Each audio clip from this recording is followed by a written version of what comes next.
வரும் 21ஆம் தேதி திருச்சி ஆலம்பட்டி புதூர் பகுதியில் நாம் தமிழர் கட்சி சார்பில் மாற்றத்தை விரும்பும் மக்களின் மாநாடு நடைபெறவுள்ள நிலையில் மாநாட்டிற்கான ஏற்பாடுகள் விறுவிறுப்பாக நடைபெற்று வருகிறது. இது தொடர்பான ட்ரோன் காட்சிகளை தற்போது காணலாம்.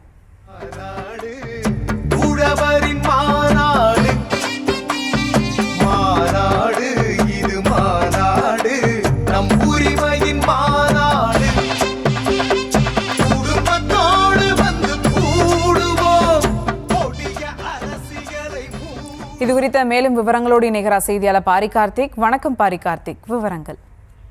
வணக்கம். 2026 சட்டமன்ற தேர்தலில் தமிழ்நாட்டில் 4 அணிகளாக போட்டியிடுகிறார்கள். குறிப்பாக திமுக கூட்டணி, அதிமுக கூட்டணி, நாம் தமிழர் கட்சி மற்றும் விஜயனுடைய தமிழக வெற்றி கழகம் என 4 அணிகளாக இந்த முறை தேர்தலில் களமிறங்குகிறார்கள்.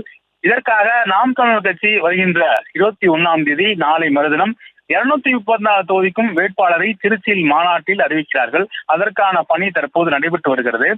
நேற்றைய தினம் நாம் தமிழர் கட்சியுடைய ஒருங்கிணைப்பாளர் சீமான் நேரடியாக சென்று அந்த மாநாட்டு பணிகளை ஆய்வு செய்தார் என்பது குறிப்பிடத்தக்கது.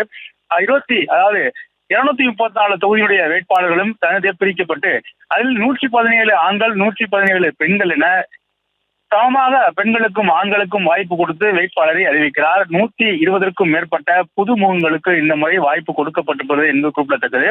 அதே போல பல போராட்டங்களுக்கு மத்தியில் தான் தற்போது தனியே இந்த தேர்தலை சந்திக்கிறார் சீமான். அதிமுகவுடன் கூட்டணி போவார், விஜயுடன் கூட்டணி போவார் என்ற பல்வேறு கேள்விகளுக்கு மத்தியில் தனியாக தான் இந்த தேர்தலை நான் சந்திப்பேன், தொடர்ச்சியாக தனித்த அரசியல் மட்டும்தான் என்னுடைய இலக்கு என்று அவர் தொடர்ச்சியாக கூறி வரும் நிலையில் தற்போது அதற்கான மாநாட்டு பணிகளும் தேர்தல் அறிவிப்பு பணிகளும் திருச்சியில் நடைபெற்று வருகிறது.